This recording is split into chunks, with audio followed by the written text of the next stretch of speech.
Hoy está aquí en la República.es la doctora María Paula Romo, dirigente del movimiento Ruptura, que inicialmente apoyara al correísmo, hoy ha tomado distancias, pero ¿cuántas? Empiezo preguntándole eso, doctora María Paula Romo, buenos días. Jorge, buenos días. Usted en este momento está en la oposición, está en el gobierno silenciosamente, o está en esa actitud cauta de la izquierda que tiene remordimientos por haber montado el proceso autoritario y por eso prefieren quedarse callados cautamente.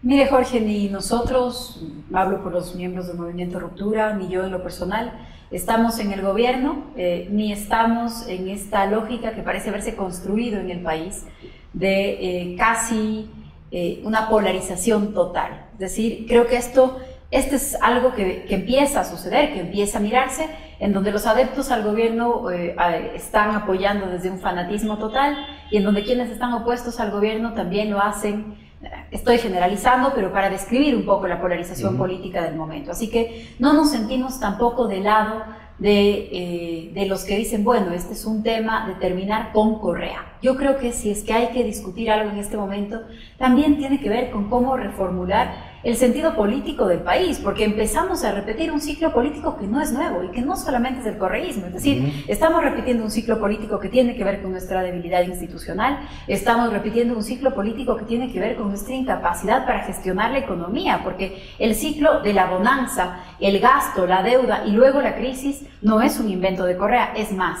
estamos metidos en un ciclo político en la región que lo que muestra es la debilidad de la democracia y de las instituciones democráticas, doctora, en América Latina. Lo mismo le oí decir a usted, a ustedes cuando el correísmo estaba en plena campaña. Ustedes están repitiendo su discurso como que no hubieran aprendido nada de los últimos 8 años. Al revés, justamente lo que le estoy diciendo es que parecemos permanentemente repetir el ciclo y que si es que queremos evitar esa repetición casi kármica de los ciclos políticos y económicos, que parece ser una constante en América Latina, lo que estamos obligados a hacer es a repensar el escenario, a repensar la política ecuatoriana. Lo comentábamos brevemente antes de arrancar con la entrevista. Creo que hoy hay que analizar con mayor profundidad cuál es nuestra ciudadanía, cómo está compuesto el país. Yo creo que hay que hacer un esfuerzo cada vez más importante por mirar además las cosas por fuera de nuestros conflictos domésticos, internos, y por mirar qué está pasando en la región. En la región, en América Latina, creo que hay dos constantes. Por un lado, estamos terminando un ciclo de bonanza económica que le ha permitido a América Latina un momento especial. En ese ciclo de bonanza, además, se caracterizó, este ciclo de bonanza económica estuvo acompañado de un ciclo político de gobiernos progresistas, digámoslo así, unos más calificados de izquierda. Porque, por ejemplo, al correísmo no se le puede decir progresista por ningún lado. Autodefinidos, sí, claro que sí. ¿Usted le llamaría progresismo a eso? Autodefinidos, por eso le digo autodefinidos. Pero usted era parte de esto. Sí, claro que sí. Y yo creo que si es que miramos la agenda política del gobierno, podemos ver cómo ha tenido puntos más identificados con el progresismo, con la defensa de las instituciones democráticas y cómo el giro... Por ejemplo, ¿qué ha hecho este gobierno para defender las instituciones democráticas? Porque yo solo he visto dinamitarlas, y dinamitar la cultura democrática de este país. Y ustedes fueron parte de esto, porque ustedes se salieron cuando ya las instituciones democráticas de este país estaban dinamitadas por el correísmo. Hagamos un poco de memoria, Jorge. Cuando llegó el correísmo al poder, cuando llegó el presidente Correa, llevábamos 10 años sin que ningún presidente termine su periodo. Así que estamos lejos de asumir personalmente cuál es la crisis de las instituciones democráticas del país. Yo hablo del derecho, de libertades, garantías democráticas. De instituciones. Que antes existían de regular a mal. Yo creo que... Pero existían, hoy no existen. Yo creo que hoy vivimos un momento de cero democracia, de... cerrarse de las vías democráticas, etcétera. Pero lo que yo no estoy de acuerdo, yo le estoy diciendo al presidente Correa es un demócrata. Yo no le estoy diciendo que este gobierno en este momento se caracteriza por su vocación democrática, todo lo contrario, Jorge.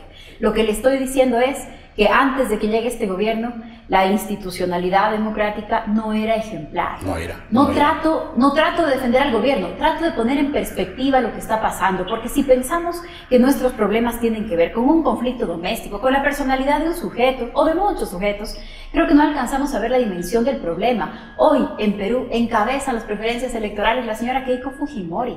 Lo que está pasando en otros países, lo que ha pasado en Nicaragua de Ortega, lo que está pasando en Venezuela, la crisis que atraviesa atraviesa el partido de gobierno en Brasil, el secretario del Partido de los Trabajadores, probablemente el partido más importante de América Latina, con más tradición. Es decir, las instituciones democráticas están haciendo agua, están pasando por un mal momento. Chile ha sido visto por nosotros como un ejemplo de institucionalidad. Creo que en América Latina, de alguna forma, Chile era eso.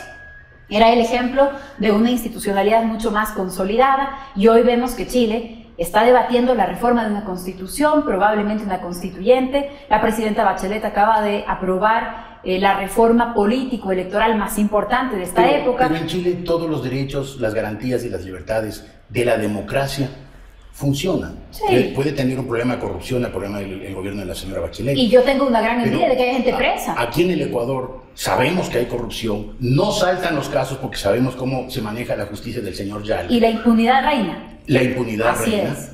Pero aquí no existen los derechos, las garantías y las libertades Así de la es. democracia. Así Quienes es. se atreven a levantar la voz con un niño a hacerle gestos en la calle Es son sentenciado. ofendidos, No, insultados.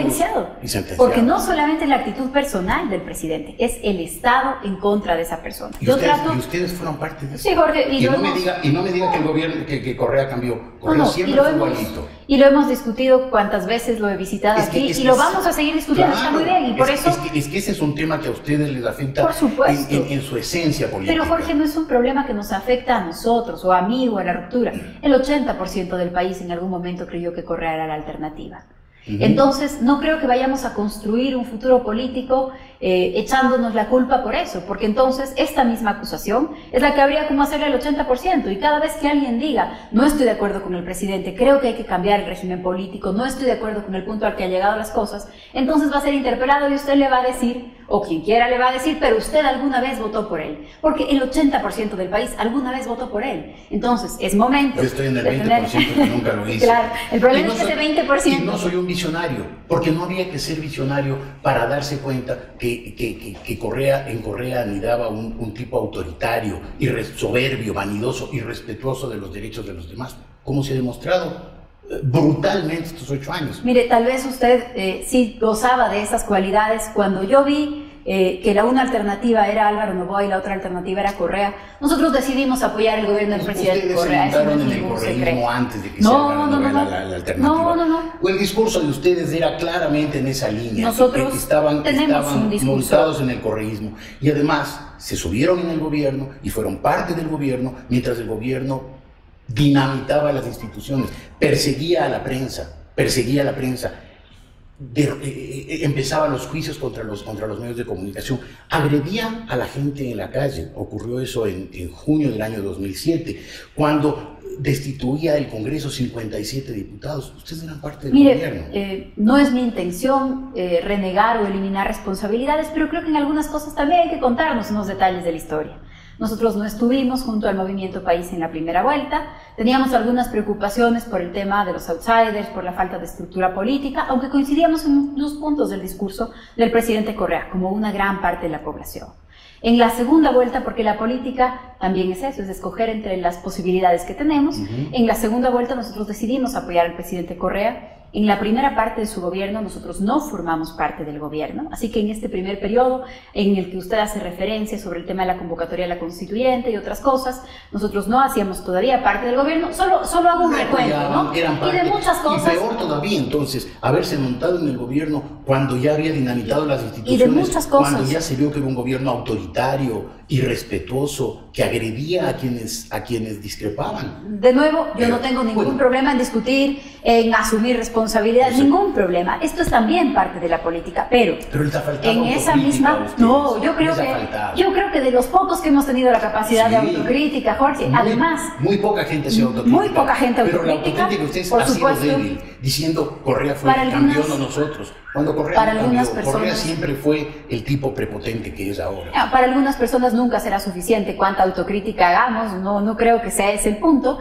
pero creo que no solamente somos de los pocos autocríticos en este periodo, sino que creo que somos de los pocos que tuvimos la capacidad de abandonar el poder, Jorge, el proceso que ha vivido el país, parte de la descomposición. Y eso sí se les reconoce. Muchas gracias, Jorge, pero es parte de nuestras decisiones políticas, las buenas y las malas, cargamos con todas. Y parte de la descomposición que en este momento parece haber en el país también tiene que ver con eso, al contrario de lo que nosotros hicimos. Lo que ha pasado, el proceso a lo largo de los años, es que más personas de los sectores más insólitos, con las posturas más insólitas, han ido plegando al correísmo. Todo lo contrario de lo que nosotros hicimos. Habiendo estado en el poder, nosotros nos fuimos del poder.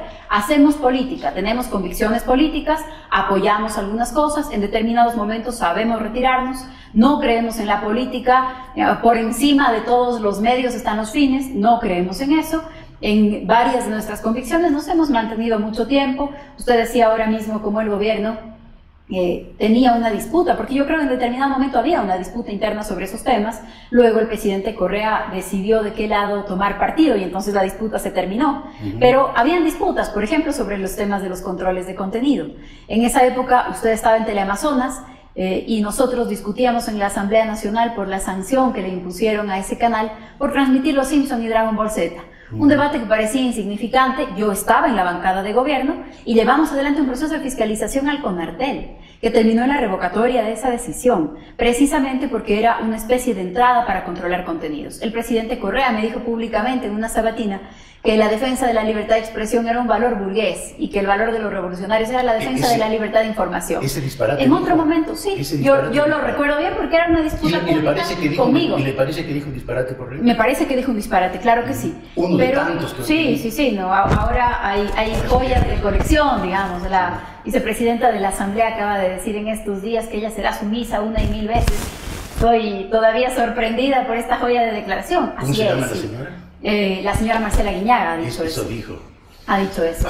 Pero creo yo que más allá del tema de las responsabilidades, de la historia, de cómo hacer una lectura de lo que ha sido este periodo, porque habrá que hacer una lectura objetiva y equilibrada de lo que ha sido este periodo. Habrá que hacerla.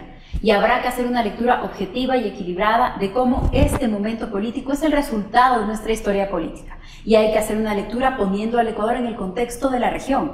Y hay que mirar qué va a pasar con la política regional en este momento. La característica de cómo se reducen los espacios democráticos, de cómo vamos perdiendo expresiones de la democracia, tampoco es solo del Ecuador. El tema de la prensa en toda América Latina en este momento es un tema en crisis. En casi todo. Hay países donde se respeta plenamente la libertad de expresión y a nadie se le ocurriría romper periódicos como hacían los nazis. O ponerle un juicio a un periodista o tener una agencia que controle contenidos. Y hay lugares en donde las amenazas de los periodistas no vienen del Estado, sino que vienen de los grupos armados. Hay una región que tiene unas características en este momento. Hay otras cosas que sí son unas amenazas desde el sistema político. América Latina en el 78, digamos, en la época del regreso a la democracia, se caracterizó por su postura contra las reelecciones indefinidas, precisamente en regímenes como los nuestros, personalistas, caudillistas. Y en este momento esto va de retro. Hace 15 días Honduras autorizó la reelección indefinida.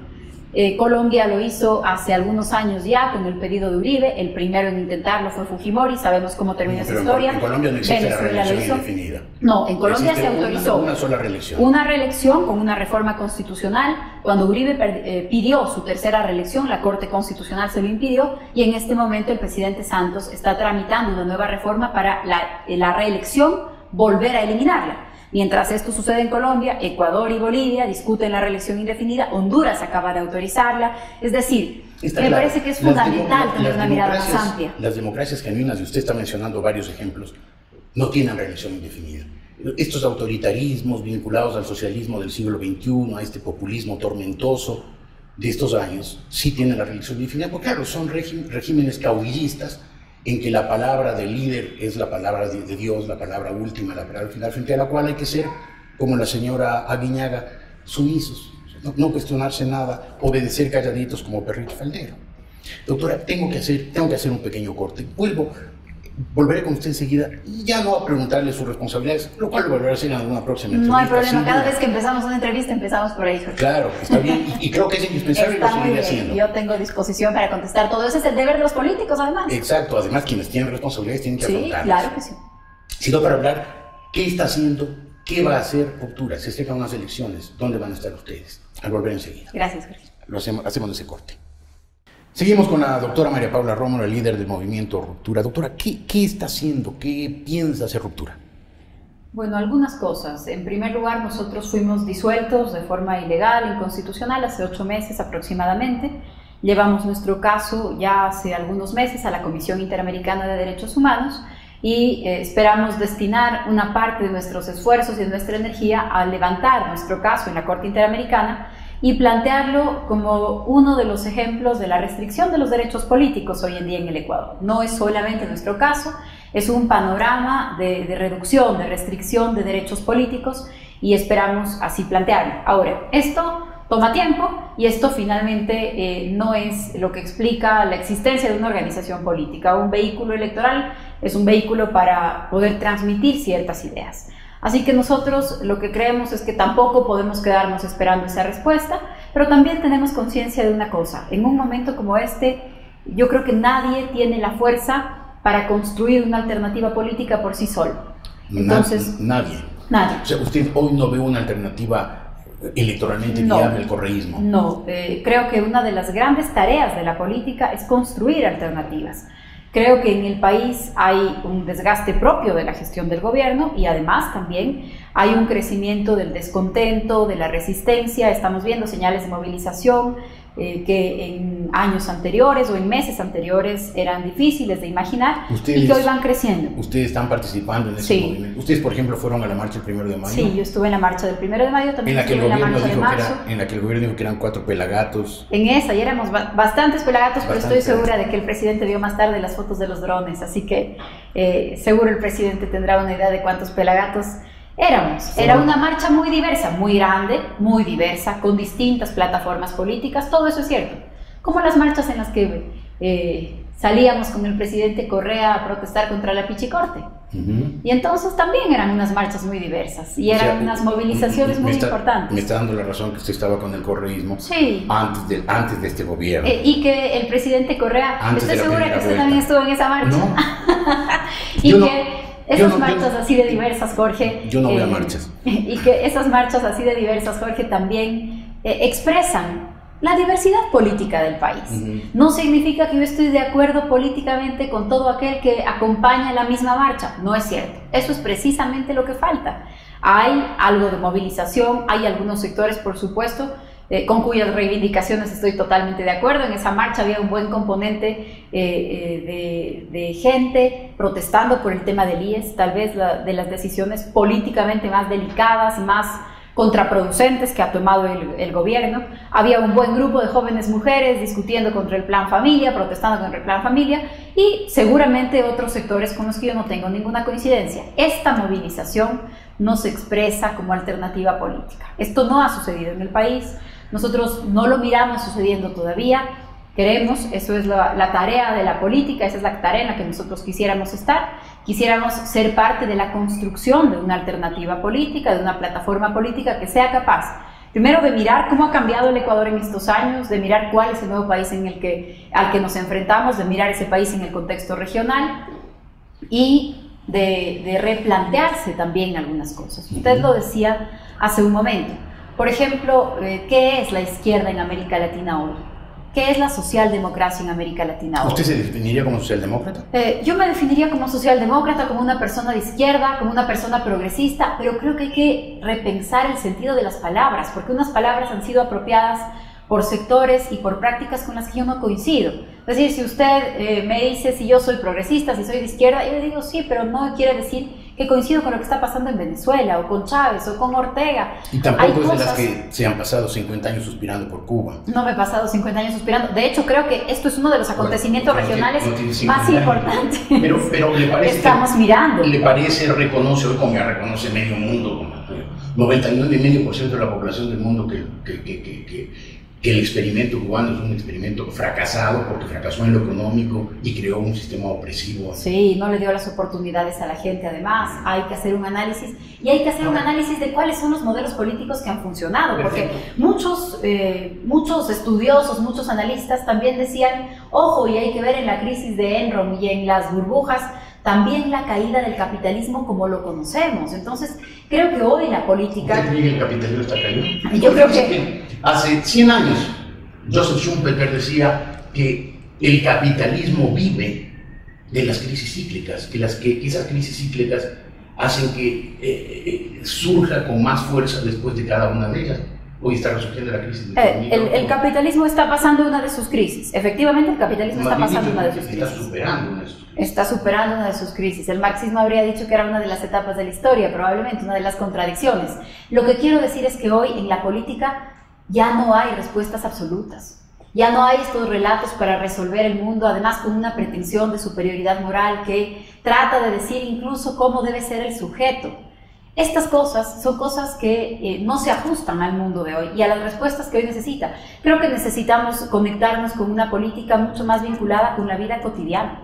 La vida cotidiana, además, en América Latina es una región que tiene una clase media emergente, 10 años de bonanza no pasan en vano, cada vez con más acceso a la comunicación, a las tecnologías, cada vez con unas aspiraciones diferentes sobre el consumo, lo que también tiene unas consecuencias específicas. ¿Qué hace la política en ese campo? Para nosotros esta es una pregunta permanente y también es una pregunta sobre cómo uno se organiza para pretender representar sociedades tan diversas, tan fragmentadas. ¿Cómo se hace además para intervenir políticamente en escenarios tan polarizados? Creo que es un momento de autocrítica, pero también de reflexión, de replantearse el papel de la política, el papel de la realidad y también, Jorge, de tratar de mirar lo que pasa desde una perspectiva más amplia que nuestra propia postura o incluso de nuestros problemas domésticos inmediatos, sino en una perspectiva de los ciclos, de la historia, de la economía, de la región, porque honestamente parecemos repetir con gran facilidad los ciclos. Como el mito de Sísifo, ¿no? Que empujaba la piedra y transitaba el camino y luego todo volvía a rodar de nuevo y entonces repetimos como unos círculos kármicos. Cuando miramos el análisis o la literatura sobre el auge o la bonanza económica del boom petrolero en el Ecuador, podríamos contarnos relatos muy parecidos a los que hoy se van a contar sobre esta última década. ¿Qué ha cambiado? ¿Cómo nos comportamos frente a la deuda? ¿Cómo nos endeudamos en ese momento? ¿Cómo funcionó la política? Nuestra historia constitucional, Jorge. 20 constituciones en 200 años de república, descontando los años de dictadura, probablemente constituciones cada 8 años. Necesitamos una 21ª para salir del correísmo. Yo creo que tenemos que mirar exactamente cómo no repetir el ciclo. Porque si miramos un proceso constituyente como un mecanismo de acumulación política, irremediablemente vamos a repetir el ciclo. Vamos a buscar unos liderazgos personalistas, vamos a llenar la Constitución de las demandas de los diferentes sectores sociales, porque este es el ciclo. Más bien la idea de una nueva Constitución es eliminar toda posibilidad de un régimen autoritario, personalista, de caudillismos como el que ha padecido el Ecuador desde el año 19 y está padeciendo ahora. Es decir, para terminar con el ciclo endiablado de Sísifo, que también relataba Camus, se necesita precisamente una Constitución. Una nueva Constitución moderna del siglo XXI que rompa con estos liderazgos, que la voluntad de una persona se impone sobre todos los demás y convierte a los ciudadanos en sumisos ciudadanos, en sumisas ciudadanas, como el caso de la ciudad que usted mencionó. Mire, Jorge, ojalá fuera tan fácil como hacer una nueva Constitución para cambiar nuestra cultura política, pero no es. Necesitamos, y creo que todo hay que hacerlo, pero creo que es fundamental el preguntarnos sobre cuáles son nuestras convicciones democráticas, ya en la vida cotidiana como ciudadanos, cuáles son nuestros valores democráticos. Creo que ahí hay un tema. Creo que hay un tema sobre nuestras élites, creo que hay un tema sobre nuestros planes. ¿Qué espacio pretende ocupar el Ecuador en el mundo? ¿Cuál es su plan económico? Es decir, creo que hay muchas discusiones que hacer, creo que hay que discutir sobre el sistema político, creo que hay que aprender también las lecciones de este periodo, obviamente. ¿Están discutiendo, están en ese proceso de reflexión? Sí, estamos haciéndolo, y estamos haciéndolo aquí, y estamos haciéndolo también con gente y con colegas que hacen política en otros países, que están mirando la política, que están estudiando la política o que están en el campo de la acción política y que estamos intentando tener esta mirada un poco más amplia. ¿Socialdemócratas como ustedes? Sí, en esa línea básicamente. La política tiene que replantearse cuál es la dimensión de lo ideológico, qué es la ideología hoy. Creo que América Latina se preguntó la década pasada y por eso muchos países regresaron sus ojos a América Latina, porque frente a estos ciclos, América Latina dijo que íbamos a redefinir la izquierda y nos mostró una izquierda, también nos mostró otras, ¿no? Yo digo siempre que Mujica es el más joven de los presidentes que tiene América Latina, pero también nos mostró una izquierda autoritaria, también nos mostró una izquierda concentradora, la de Chávez, la de Correa, la de Ortega, también nos mostró una izquierda ineficiente, la venezolana. O sea, creo que hay cosas con las que tenemos que enfrentarnos con un poco más de franqueza, sin que esto signifique desdibujarnos políticamente. Al contrario, profundizar los debates para mirar el alcance de cuáles son nuestras propuestas, porque política sin plataforma política no tiene sentido. La política no puede ser un concurso de simpatía. La política tiene que ver con la idea, con la propuesta que una persona, que un grupo de personas, que una organización tiene sobre la sociedad, sobre el Estado, sobre la economía. Eso tiene sentido en la política y para nosotros eso es lo que le da sentido a nuestra acción política, es sobre lo que estamos trabajando. Usted me contó que ha ido a la marcha del 1 de mayo. Ahí se oyó a los dirigentes sindicales con un discurso viejísimo, superado, de los años 60, con la maestría con que escribe el periodista José Hernández. Decía, es la gente que sigue escarbando, que sigue cavando bajo las ruinas del muro de Berlín, tratando de rescatar esos conceptos leninistas absolutamente superados. ¿No le duele a usted que buena parte de la izquierda siga en esas actitudes? Mire, a mí me parece que la izquierda tiene que enfrentar algunos de sus temas. Uno de los temas que tiene que enfrentar es, como lo decía hace un minuto, su compromiso con la democracia. En algunos gobiernos se impuso la parte de la izquierda más ortodoxa que no tiene compromisos con la democracia. Hace 30 años en América Latina esto también se discutía. Si es que uno está más del lado de la democracia o no, si no la mira como instrumental. Nosotros y nuestros conflictos que finalmente nos llevaron a separarnos del gobierno tenían mucho que ver con esto, con nuestra concepción sobre la independencia de los poderes, las instituciones, la democracia, la justicia, las libertades individuales y en este caso creo que temas como las demandas sindicales, temas como los derechos laborales, también son plataformas que tienen que actualizarse. Ahora, hay cosas que siguen siendo grandes pendientes, ¿no? Uno diría, bueno, en este mundo en donde el pluriempleo es la nueva forma de precarización laboral, en donde volvemos a discutir los horarios de trabajo, pero porque tengo 2, 3 trabajos, todo el mundo trabaja de noche en su casa. Este es un problema para un sector de la población en una economía que es cada vez más una economía de servicios, por ejemplo. Pero para otro sector de la población seguimos hablando de esclavitud y de trata. Seguimos encontrando lugares en donde están niñas obligadas a trabajar, en donde les han quitado sus pasaportes, es decir, hay temas que tampoco están resueltos en el mundo de lo laboral, pero esas plataformas tienen que actualizarse. Tienen que actualizarse, por ejemplo, cómo se protegen mejor los derechos de las mujeres, los derechos que están relacionados con lo laboral y con lo reproductivo. Tiene que analizarse cómo se adaptan los derechos de los trabajadores y cómo conviven con las reglas del mercado, Jorge.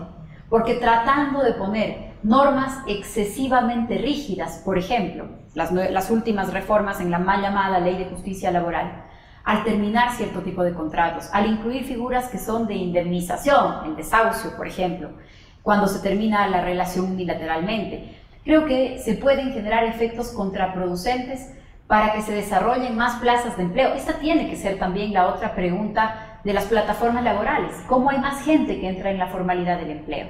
En estas nuevas formas de la economía, obviamente. Ahora sí, con un discurso socialdemócrata consistente. Creo, Jorge, que hay que hacer un debate mucho más profundo sobre lo que está pasando y que además el superar el fin de esta crisis, el fin de esta época de bonanza económica, nos va a permitir evaluar la sostenibilidad de ciertas medidas. Y hay que hacer eso con madurez y hay que hacer eso con frontalidad y sin tenerle miedo. Creo yo que también nos hemos acostumbrado o pretenden algunos acostumbrarse a esta idea de la majestad del poder, de la ofensa al político. Al contrario, si hay algo que hay que profundizar en el Ecuador es la deliberación de los asuntos públicos, deliberación informada, separar las personas de las ideas, es decir, yo puedo discutir fuertemente una idea sin tener que ofender a una persona y creo que el tener más información disponible, el involucrar a más personas en la discusión, el tener la capacidad de mirar de forma autocrítica y en la política creo que no es un problema decir en esto nos hemos equivocado, no es un problema perder, no es un problema volver a empezar, esto es parte de la actividad política cotidiana. Muy bien. Tengo que hacer otro aporte, doctora Romo. Al volver quiero pasar en estas reflexiones, digamos, filosóficas, conceptuales, a los temas concretos de la política. ¿Qué va a ser Ruptura? ¿Qué va a hacer usted? ¿A qué aspira? ¿Cuándo y cómo? Pues María Paula Romo, la líder del movimiento Ruptura, está hoy aquí en la República.es. Terminamos este espacio preguntándole, doctora, termino preguntándole ¿Qué va a hacer usted? Ustedes pusieron candidato presidencial en la última elección. ¿Repetirán el 17? ¿Será usted? Nosotros, Jorge, en este momento no tenemos número electoral. Así sí, pero que están en eso. Nosotros no tenemos registro electoral y yo me atrevería a decirle que el Consejo Nacional Electoral no va a permitir que nadie más se inscriba. ¿Por qué? Porque corren. Déjeme comentarle, por ejemplo, porque esto es parte de los mecanismos democráticos que se van cerrando, así como no nos permitieron a nosotros discutir, defendernos, nos disolvieron en contra de una ley expresa. El Consejo Nacional Electoral, para que usted pueda firmar la adhesión a un movimiento o la afiliación a un partido, usted tendría que hacer un trámite primero personal para saber si está afiliado a otro, un trámite personal. Usted tiene que ir a hacer la consulta. Y luego tendría que hacer un trámite personal para desvincularse del otro movimiento y pagar una multa por hacerlo. Es insólito. Aún a las personas que fueron inscritas en movimientos políticos sin siquiera su conocimiento. Mire, entiendo que el Consejo Nacional Electoral está analizando reformar este reglamento, pero a través del reglamento ha dificultado la posibilidad de que las personas adhieran a un movimiento. Esto sin contar el hecho de que no han aclarado ni una sola palabra sobre esta historia de las firmas. Hay un informe de Contraloría que le da una buena parte de responsabilidad al Consejo Nacional Electoral por el manejo de su base de datos. Hay una gran discusión en este momento sobre el padrón electoral. Hay una gran discusión sobre quiénes están manejando, sin contar el cambio express de la presidencia del Consejo Nacional Electoral. Todos por motivos personales se cambió la presidencia del Consejo en una semana. Quien hoy dirige el Departamento Informático del Consejo Nacional Electoral, hace 3 meses era el director de este tema en el Movimiento País. Claro. Así que está clarísimo quién manda ahí. Exactamente. Y sabemos quiénes obedecen sumisamente como la señora de su relato. Entonces, en este momento, lo que pasa frente a este escenario es que para nosotros el inmediato electoral no es claro. O sea, ustedes ya se dan por descartado del año 17. Bueno, en este momento no tenemos registro electoral, esta es nuestra realidad en este momento. ¿Para el 17 creen que estarán inscritos o Correa ordenó que ustedes se queden afuera y el Consejo Nacional Electoral los dejará afuera? Le presentamos a la Comisión Interamericana nosotros una lista de las veces en que Correa dijo que habría que disolverlos. Así que esperamos que... Lo dijo? Bueno, lo dijo en algunos casos, inmediatamente después de las elecciones, por ejemplo, y luego también lo repitió, le presentamos una lista a la comisión. La decisión de nuestra eliminación del padrón es una decisión en firme en las autoridades ecuatorianas. Así que esa decisión está tomada. Nosotros en este momento no tenemos registro electoral y probablemente una respuesta de las Cortes Internacionales se va a tardar algo más. De todas maneras... ¿Pero Ruptura funciona a pesar de eso? Ruptura se mantiene... Existe. Nos reunimos, lo que le comentaba también hace un rato. Hay compañeros, compañeras para quienes este momento ha sido un momento muchísimo más difícil. Hay más escepticismo sobre los temas institucionales, sobre, por ejemplo, si es que habría que activar estos mecanismos frente al Consejo Nacional Electoral o no. Pero también hay una gran convicción sobre las ideas que compartimos y la capacidad para repensar esas ideas y para replanteárnoslas. Y creo también que algo que nos une a nosotros es la convicción de que la política es una herramienta de transformación. Hay diferentes personas que creen en cambiar el mundo a su manera. Nosotros creemos que la política es una herramienta de transformación y mientras tengamos causas que nos motivan, vamos a seguir ahí. Entonces, no sé si para el 17, no sé si luego. Para nosotros el escenario electoral es todavía un escenario muy confuso. Bueno, si no están en el 17, ¿qué harán?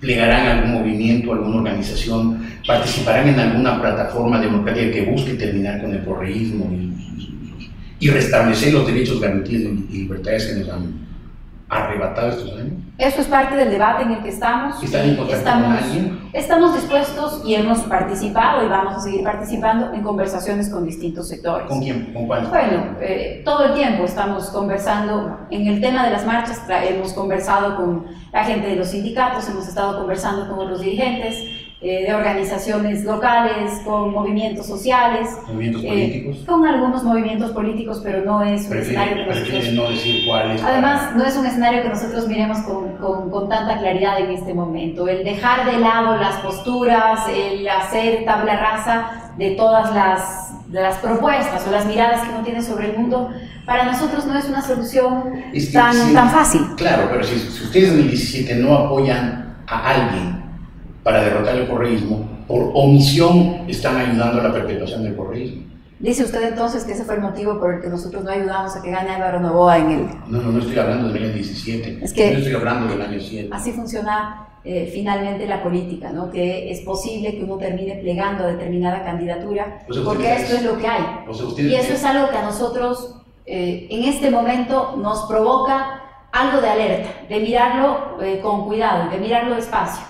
Las dudas que en determinado momento nosotros teníamos sobre plegar frente al presidente Rafael, a la candidatura del entonces candidato Rafael Correa, nosotros las obviamos porque ese era el escenario político, porque era un escenario en el que evidentemente no estábamos de acuerdo con el otro candidato. Pero eso, de esa parte, de esos años ya hablamos en la primera parte de la entrevista. Y por eso...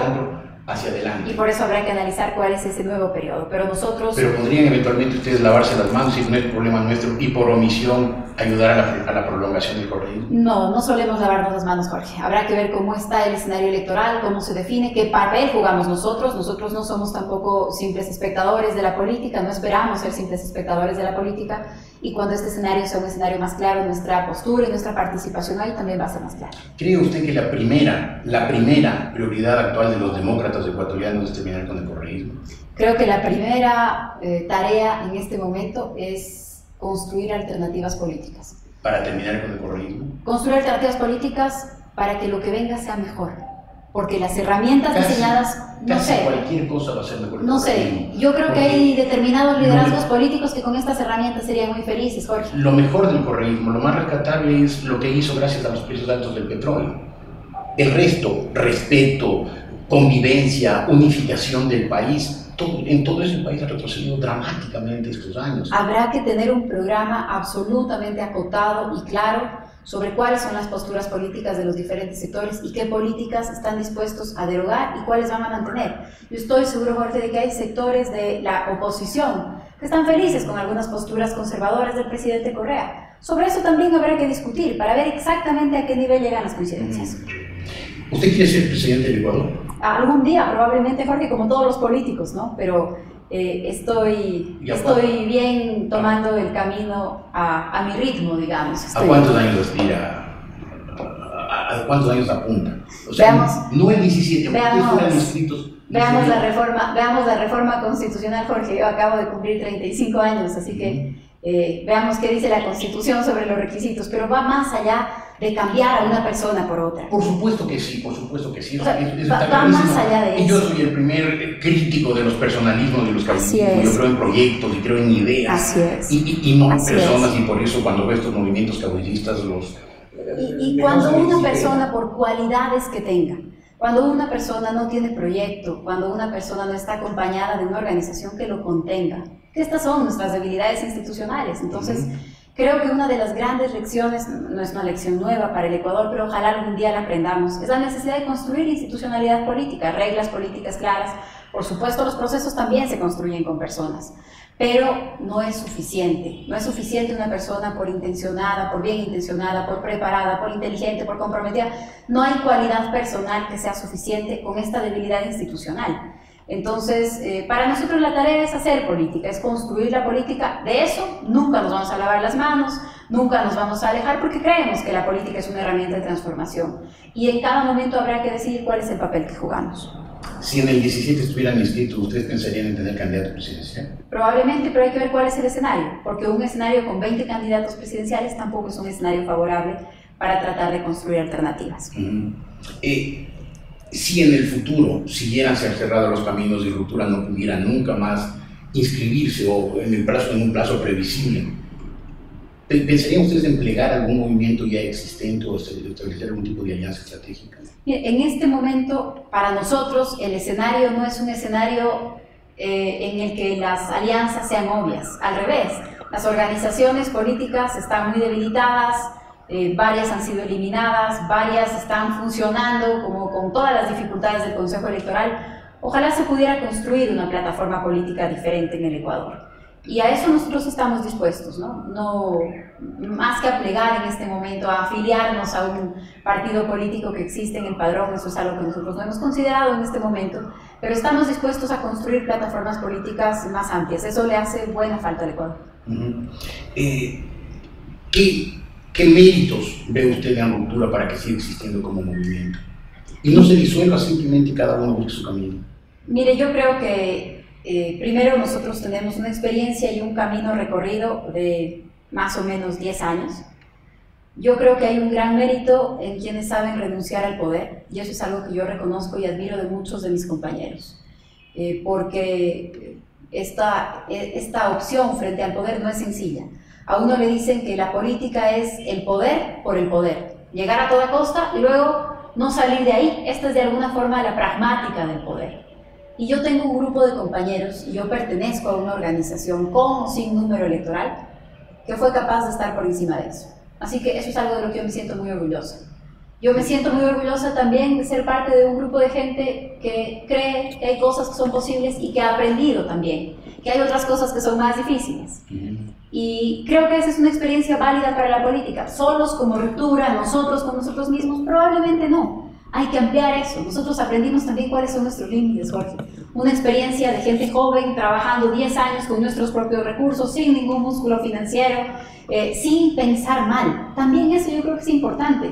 No éramos naïves, no éramos de una gran inocencia sobre la política, pensábamos, sí estábamos conscientes que en la política se juega el poder, que hay intereses que están en disputa, pero creo que también el tiempo nos enseñó cosas todavía más complicadas sobre la política, sobre la naturaleza de las personas, sobre las personas en contacto con el poder, y creo que de eso hemos aprendido también mucho.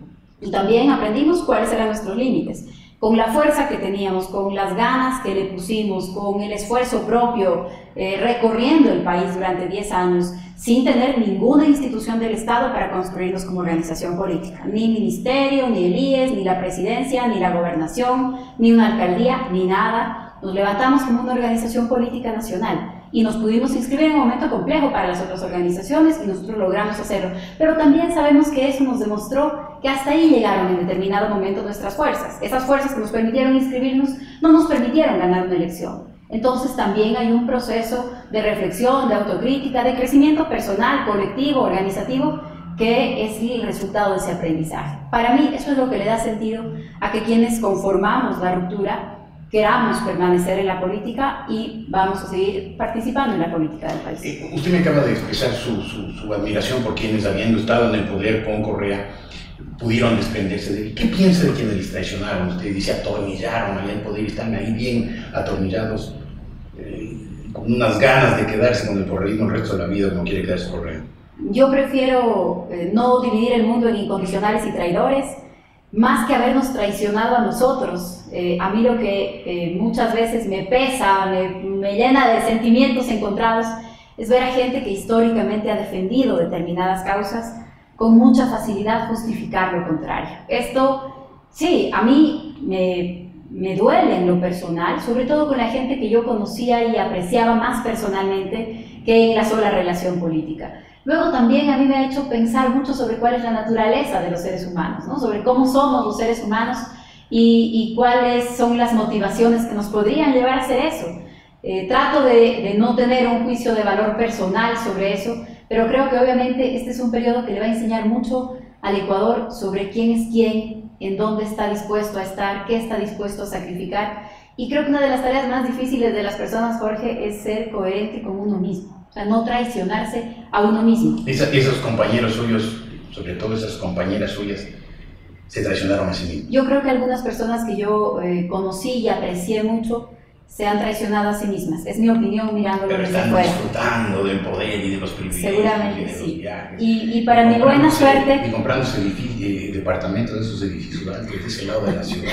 Y para mi buena suerte, Jorge, también conozco a mucha gente que no se traiciona. Esa es la mejor. Sí, esa es la mejor. Sí. Y esos son compañeros con los que yo quiero hacer política por muchos años más. Conozco a mucha gente que no se traiciona y eso también es lindo.